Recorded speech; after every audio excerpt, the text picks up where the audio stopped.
Olá, Leda Lovato, muito boa noite, seja bem-vinda. Sr. Antônio Pazotto, boa noite também, Flávia Andréia, seja muito bem-vinda. Olá, Anitta e Clarindo, boa noite também para vocês. Maria Ângela, muito boa noite, seja bem-vinda. Rosilda Martins, muito boa noite também. Oneida Alves, boa noite. Boa noite também, Cida Costa, seja bem-vinda.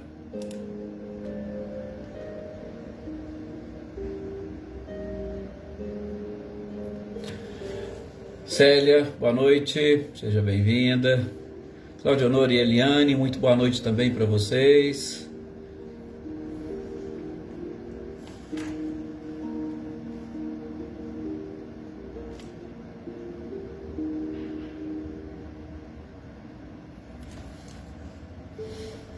Michele e Gabriel Rossato, muito boa noite.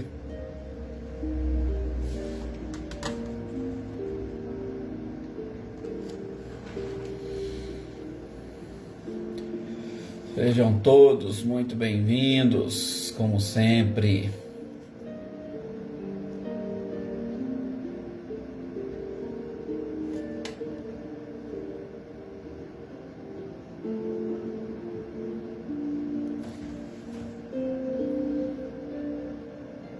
Glória Quirino, boa noite. Silvano Braga, muito boa noite também. Boa noite, Luísa Nalim. Sejam muito bem-vindos. Olá, Ricardinho e Lúcia, boa noite para vocês. Dona Leopoldina, muito boa noite, seja bem-vinda.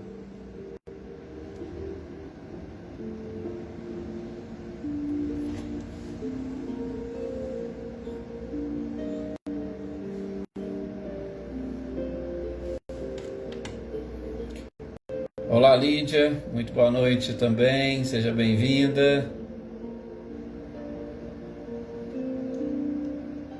Cidinha Vieira, boa noite, Selma Edinho, boa noite também, Sr. Antônio Nofre, Dona Maria Geralda, boa noite. A gratidão é sempre nossa, Antônio, sempre nossa, com certeza.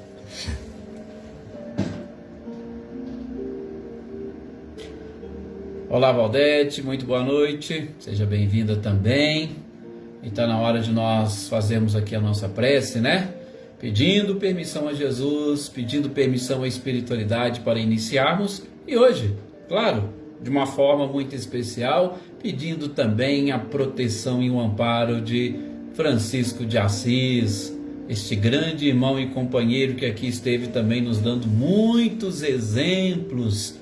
Hoje nós comemoramos, né, o seu retorno à pátria espiritual. Olá, Amanda Lavez, boa noite, seja bem-vinda. Boa noite, Dona Luzia, seja bem-vinda. E parabéns, Dona Luzia, pela homenagem que a senhora recebeu lá na maçonaria. Fruto, com certeza, de muito trabalho, de muita dedicação. Marinha, muito boa noite também, seja bem-vinda. Então vamos fazer a nossa prece, a nossa oração. Seu Luiz Alberto, olá, tudo bem? A nossa prece, a nossa oração, e em especial pedindo a proteção e, é claro, invocando as energias e vibrações deste grande espírito Francisco de Assis, que, quando aqui esteve, deixou um legado fantástico. Nas diversas encarnações, ele deu exemplos e, principalmente, ainda hoje conduz a humanidade.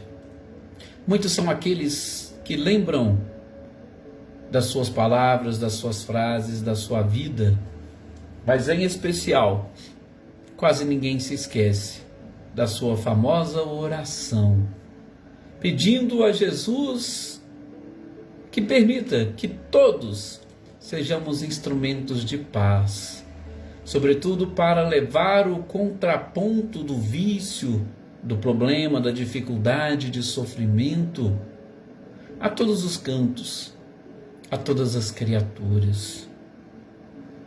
Amante dos animais, amante da natureza, nos mostrou a presença divina em cada criatura.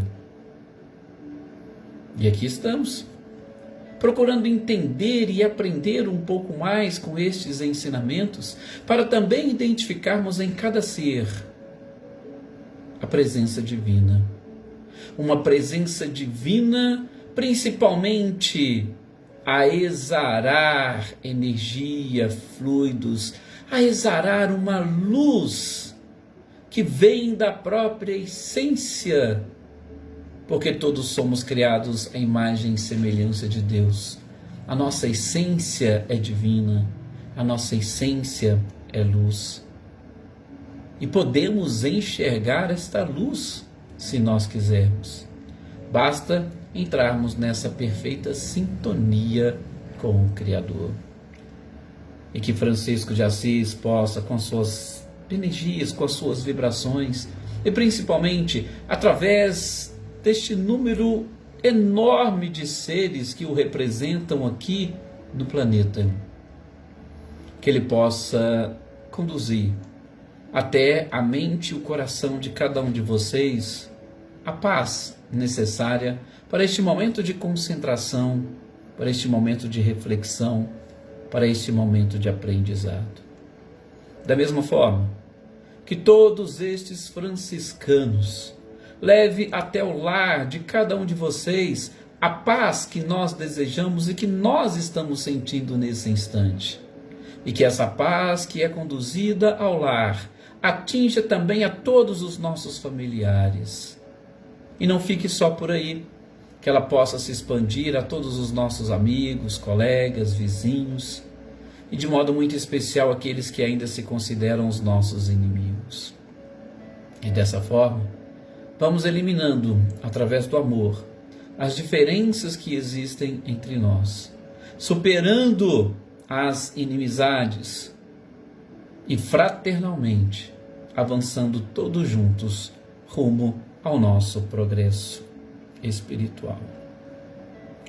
Muita paz, pois, a todos vocês, muita paz a todos aqueles a quem vocês gostariam de dedicar estas orações, a todos aqueles cujos nomes encontram-se aqui no nosso caderno de intenções, que todos recebam e percebam a presença divina nos fortalecendo sempre. Que assim seja, graças a este bom Deus e a essa espiritualidade maravilhosa, né? Para variar.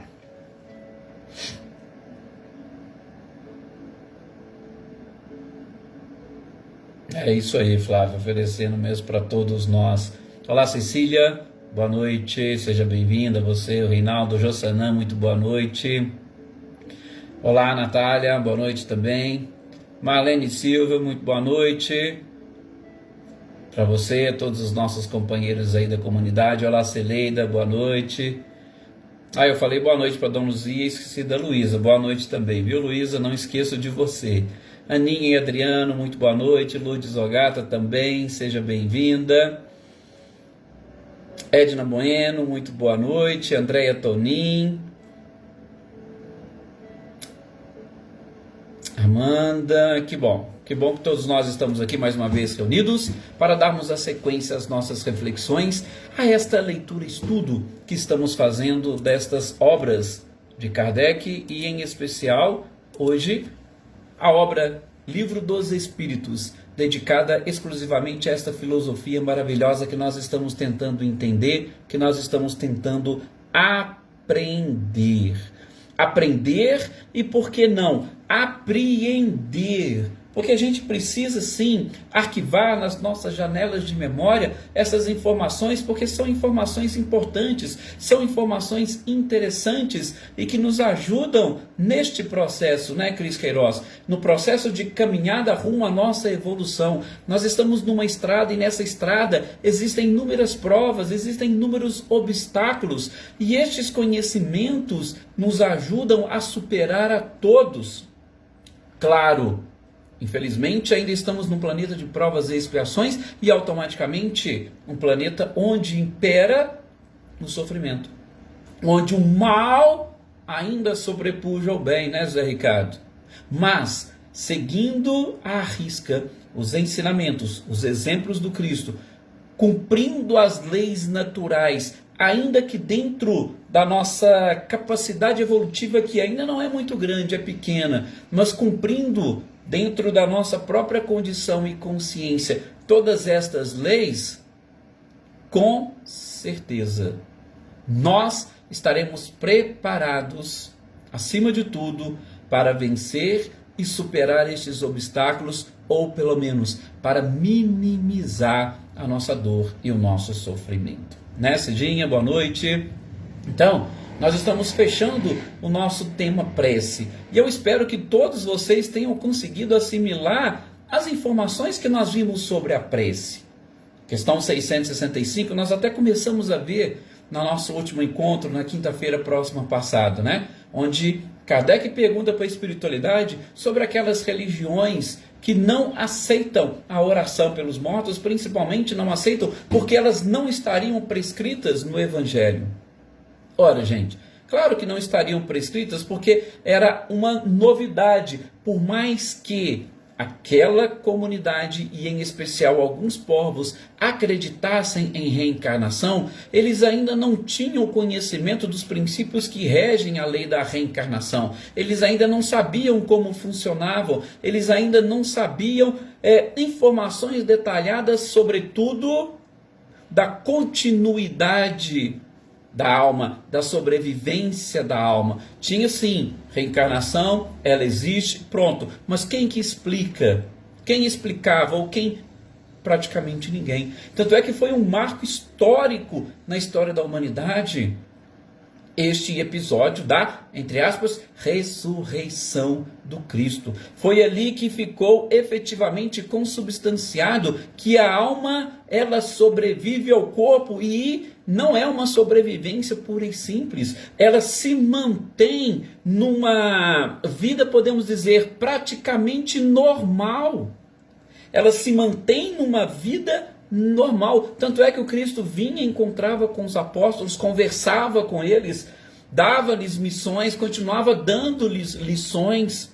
Então, isso é para mostrar que, aliás, uma das grandes missões do próprio Cristo é mostrar esta sobrevivência de uma forma plena da própria alma, né? Marceleia, boa noite, seja bem-vinda. Guilherme, Luciano também.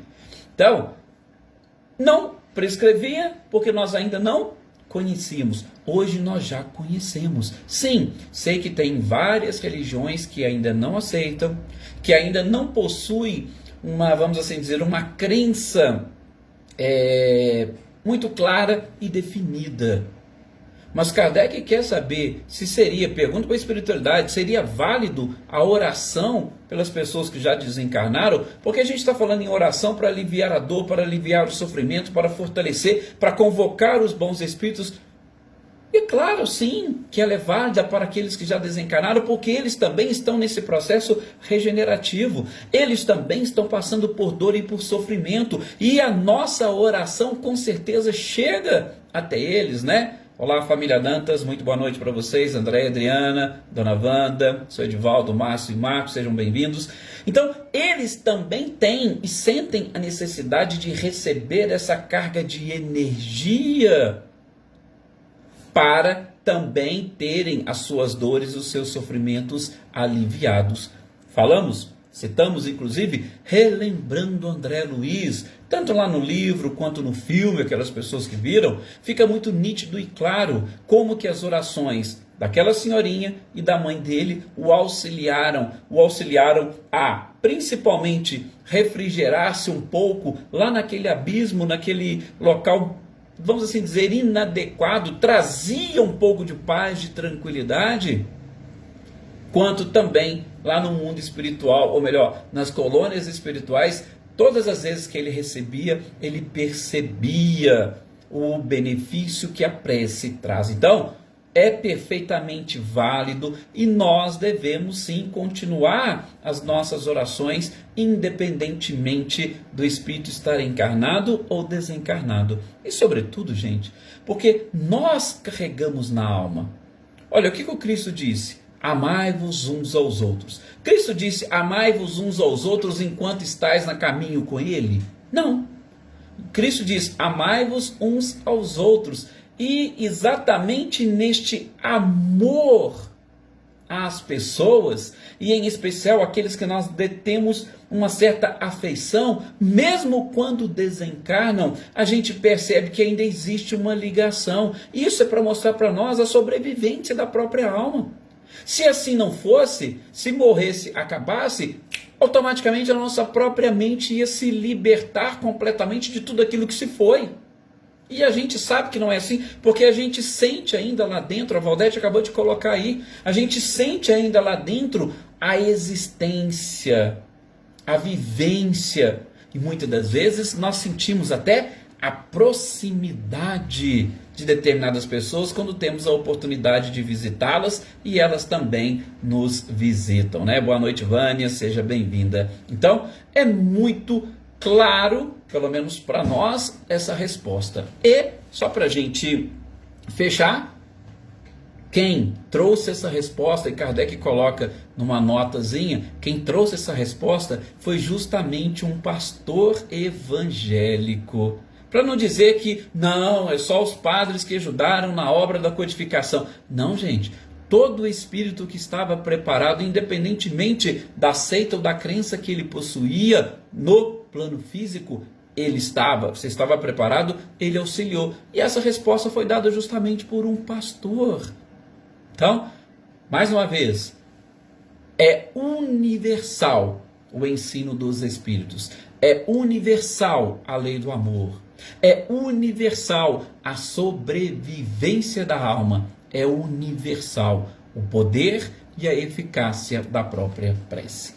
Na questão seguinte, né, Fabiana, boa noite, seja bem-vinda. Boa noite também, Olga, Colasso. Na questão seguinte, Kardec pergunta se podemos orar aos espíritos. Bom, eu posso orar para os mortos? Sim, morreu, estava aqui encarnado. Agora eu posso orar para os espíritos? A pergunta é mais ou menos uma sequência, né? O que é o espírito? O espírito é aquele ser que habita o mundo espiritual. Já esteve aqui e agora está do lado de lá sem um corpo físico. Né, Helena? Boa noite. Então, é válido.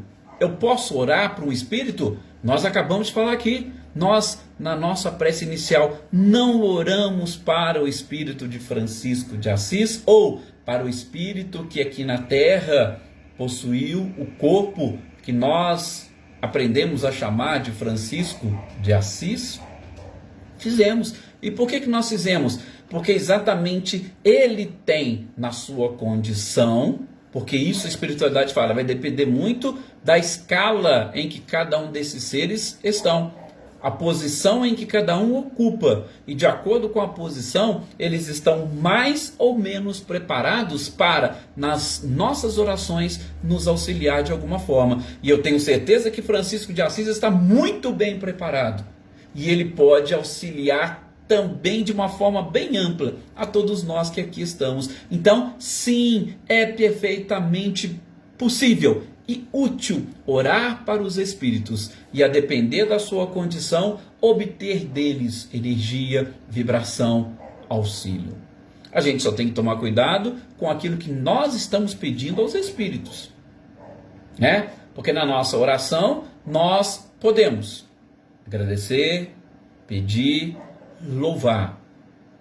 Nas nossas orações que nós vamos fazer, ou nos nossos pedidos para os espíritos, a gente não pode esquecer qual é a condição desse espírito, para que a gente não gere nenhum tipo de constrangimento, para que a gente não gere nenhum tipo de dificuldades, e muitas das vezes, ao invés de ajudar, a gente acaba atrapalhando o espírito.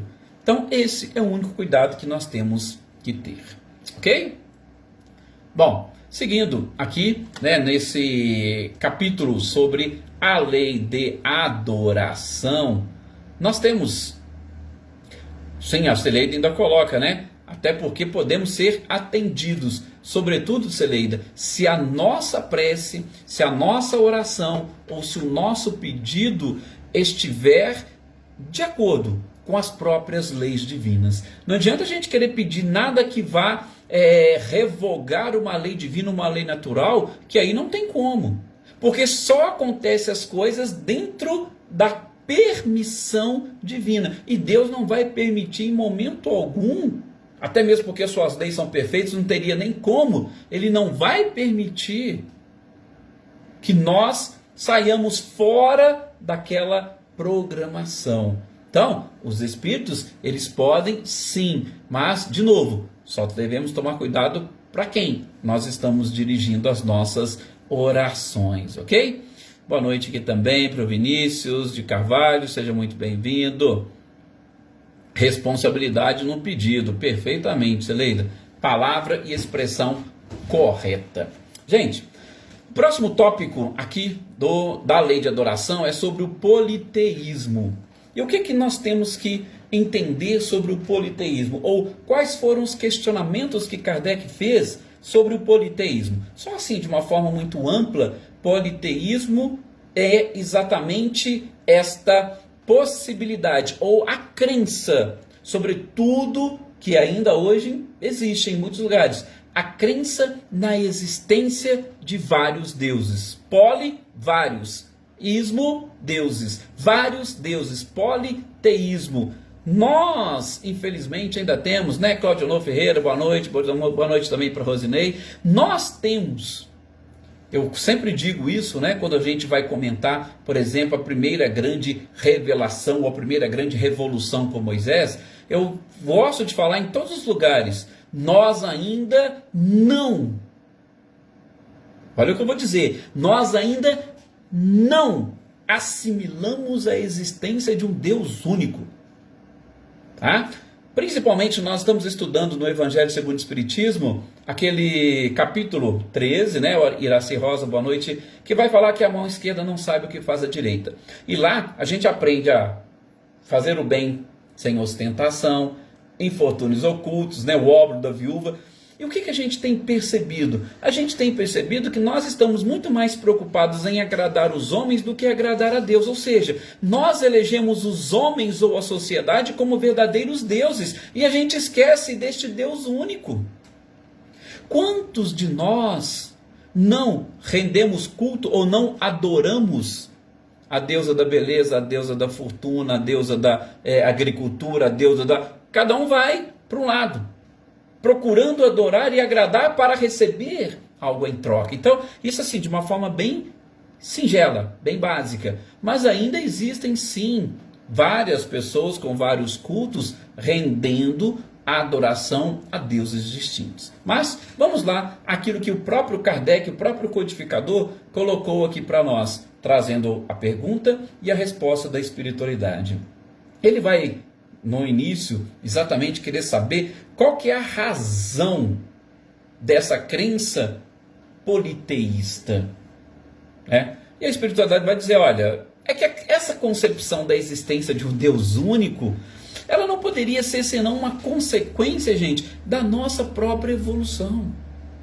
Por isso, disse na introdução, se até hoje nós ainda temos essa coisa de agradar a outros deuses, ou agradar a sociedade, e não apenas e tão somente ao Deus único, é porque nós ainda não conseguimos desenvolver, ou nós estamos num processo de despertar de consciência. E esse despertar de consciência não é algo muito simples como muitos imaginam.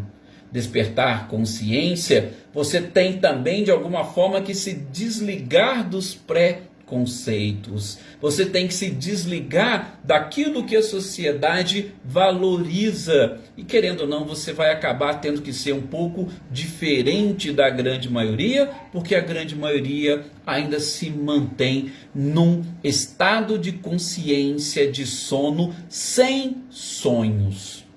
Caminham sem saber para onde estão indo, sem saber o que estão fazendo, como conduzir e, em especial, em ser autor da sua própria história. A maioria está desta forma. Então, esta crença de um Deus único, essa certeza ou este convencimento da existência de um Deus único é algo que é uma consequência da evolução.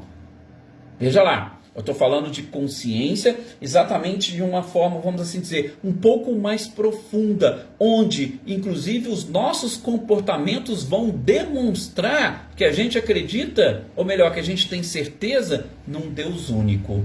Tá? Porque falar, eu tenho certeza que todos vocês vão dizer, não, só existe um Deus. Sim, nós falamos.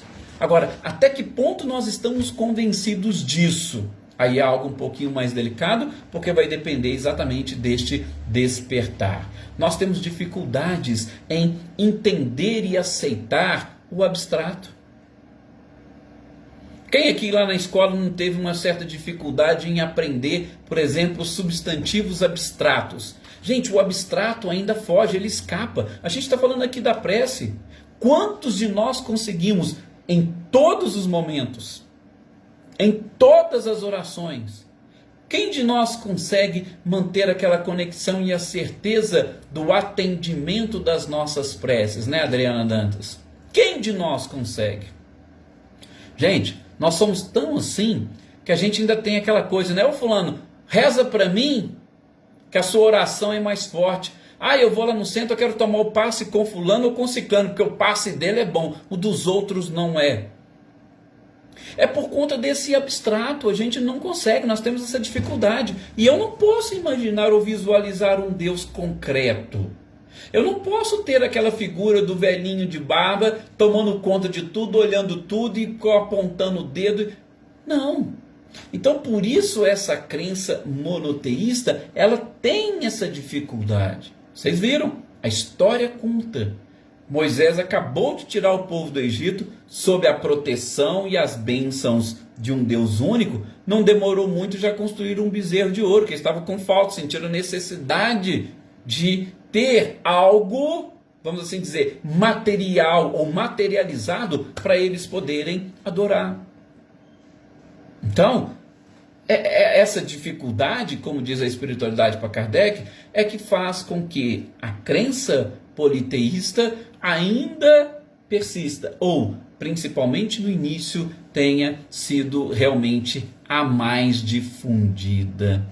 Mas veja que o codificador, com certeza na sua perspicácia, no seu conhecimento, ele vai inclusive dizer, olha, peraí, vocês estão falando, tudo bem, eu estou entendendo, né? Principalmente porque essa dificuldade do abstrato e de um poder absoluto ainda falta, porque eu não conheço sequer a natureza direito, não conheço os seus fenômenos, então por isso que eu divido tudo, e ainda essa dualidade ou essa divisão, ela ainda é frequente, por exemplo, a questão do bem e o mal. Todos nós ainda vamos imaginar que existe bem e mal, é a nossa forma de ver e de pensar, né? Então, tudo bem que vocês estão falando, mas espera aí, será que eu não posso dizer que os fenômenos espíritas que nós estamos hoje tendo a oportunidade de ver, e em especial de se multiplicarem, será que esses fenômenos espíritas, eles não contribuíram muito para a crença politeísta? Olha a pergunta de Kardec. E tudo isso, gente, por quê? Porque se nós voltarmos um pouquinho na própria história, né, Joana Carneiro, boa noite. Se nós voltarmos um pouquinho na história da humanidade, já podemos ali até nos povos primitivos, nos povos selvagens, nós vamos identificar espíritos que foram confundidos com deuses. Sabe aquela assim, a gente está falando aqui da prece, você faz uma oração para alguém, alguém vem e te atende. Para você, aquele que te atendeu, principalmente se tiver dentro desta esfera espiritual, aquele ali para você é um Deus. Imagine se você ainda não tiver conhecimento de onde vem e como que foi produzido tudo aquilo. Para você, aquele espírito é um Deus. Então, Vocês imaginem quando você está precisando de alguma coisa de chuva. Aí você faz uma oração, aparece um espírito e fala: você está precisando? Peraí, eu vou ali, vou movimentar os elementos da natureza, né? Vou pedir a colaboração e tal, passa um pouquinho, chove. O que você vai falar que aquele ali é Deus? Opa, aquele ali é o Deus da chuva. Não é assim?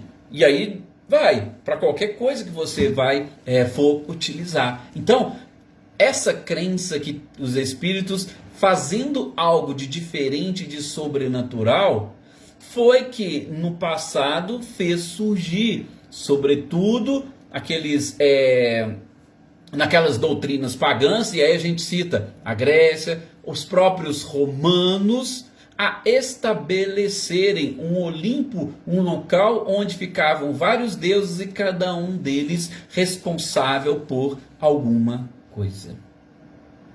É assim que funcionava lá atrás. Então, os fenômenos espíritos, pergunta para Kardec, não contribuíram? É claro que contribuíram. Mas, gente, quem que imaginava, ou, naquela época, quem saberia trazer para nós informações sobre fenômenos espíritas? Os fenômenos espíritas são explicados hoje pela doutrina espírita, e mesmo nós que nos consideramos, pelo menos a maioria, espíritas, a gente não sabe como que os fenômenos funcionam. E vou falar para vocês, nós fizemos um estudo do Livro dos Médiuns inteirinho. E eu tenho certeza que muitos ainda possuem dúvidas de como funcionam as manifestações. Por quê? Porque muitas dessas informações, elas estão no campo abstrato. A gente não consegue ver, não conseguimos identificar. E aí é lógico, tendo essa dificuldade, não conhecemos os princípios que regem os fenômenos. Não sabemos como eles são e automaticamente a gente acaba. Eu tenho, aliás, eu gosto particularmente de fazer também, né, esta comparação. Eu vejo muitos médiums dentro de casas espíritas, tá? Isso nas várias casas espíritas que a gente tem a oportunidade de participar, de frequentar, né? Boa noite, Valdir Menezes, seja muito bem-vindo também. A gente percebe que há determinados médiuns, gente, que tem o seu, aspas, guia espiritual, ou tem nele um verdadeiro Deus. Nós temos alguns médiuns, lógico, que aí é fruto de quê? De, principalmente, uma fascinação, ou uma obsessão, ou algo do gênero. Mas tem no seu guia espiritual alguém tão poderoso que sequer Jesus chegaria aos pés do guia espiritual.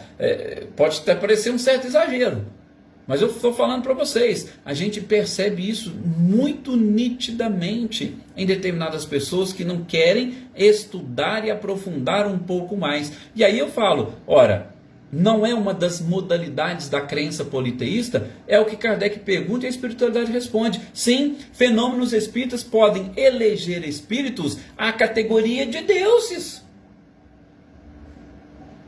Porque nós não tínhamos uma concepção muito clara e ampla de Deus. Nós passamos a ter um pouco dessa concepção da divindade com o próprio Cristo, que muito mais próximo dele pôde trazer informações mais concretas, trouxe comparações mais precisas, né? E pôde atestar a bondade, a misericórdia, alguns desses atributos da divindade que a gente aprendeu a entender, a encarar e a respeitar. Depois, a própria espiritualidade vem falando para nós algumas coisas, e as descobertas científicas vêm nos trazendo mais informações ainda da grandiosidade desse ser supremo. Até então, os nossos conceitos, ou o preconceito, era de Deus apenas e tão somente algo sobre-humano, mas não nessa concepção plena de perfeição que a gente aprendeu a encontrar nesta palavrinha, Deus. Tanto é que Kardec vai, logo após essa questão, trazer uma nota explicando exatamente isso. Hoje nós temos sim uma personificação de Deus como Senhor da natureza e do universo. No passado não. Dividiam-se, né, as atribuições desse Deus, dividia-se as coisas, mas era questão de palavras, né? Palavras que a gente sabe tem uma função preponderante no nosso entendimento e na nossa compreensão. A gente não pode, em momento algum, descartar isso. Por isso que, né, quando a Anete fala que o dicionário é o livro mais importante, a gente tem que realmente aplaudir. Nós temos uma dificuldade de trazer conceitos porque desconhecemos o verdadeiro sentido das palavras. Desconhecemos os conceitos. Deus agora tem um significado diferente. E principalmente um significado diferente daquele que existia lá no passado. Certo? Então, isso foi um trabalho espiritual, gente, de longo prazo. Moisés começou esse trabalho quando estava ali, e inclusive foi à custa do sacrifício, ou melhor, da libertação daquele povo, que de uma certa forma estava sacrificado no Egito. Então, ele tirou e falou: estou tirando aqui em nome do Deus único. Mas vocês lembram? Era um Deus único, que era um Deus de exército, um Deus que punia, um Deus que tinha características. Então, esse conceito foi evoluindo de Deus. E as palavras vão, aos poucos, exercendo esta influência. Por quê? Porque são símbolos que ainda precisamos. Mais avançados, com certeza, nós nos comunicaremos muito mais pelos pensamentos, e a ideia vai representar para nós muito mais do que determinadas palavras. Dessa forma, o próprio codificador fecha esse tópico politeísmo, que é apenas 2 perguntas. No nosso próximo encontro, na quinta-feira, a gente vai falar um pouquinho dos sacrifícios, que também tem informações interessantíssimas para nós. Chegamos aqui ao final desse nosso programa. Mais algumas informações trazidas por essa codificação maravilhosa, e espero de alguma forma que nós consigamos entender cada vez mais, através da lei de adoração, o que vem a ser esse Deus e como que nós podemos nos conectar com Ele e, em especial, assimilar tudo aquilo que Ele tem para nós. Muita paz a todos vocês, uma excelente noite e até nosso próximo encontro.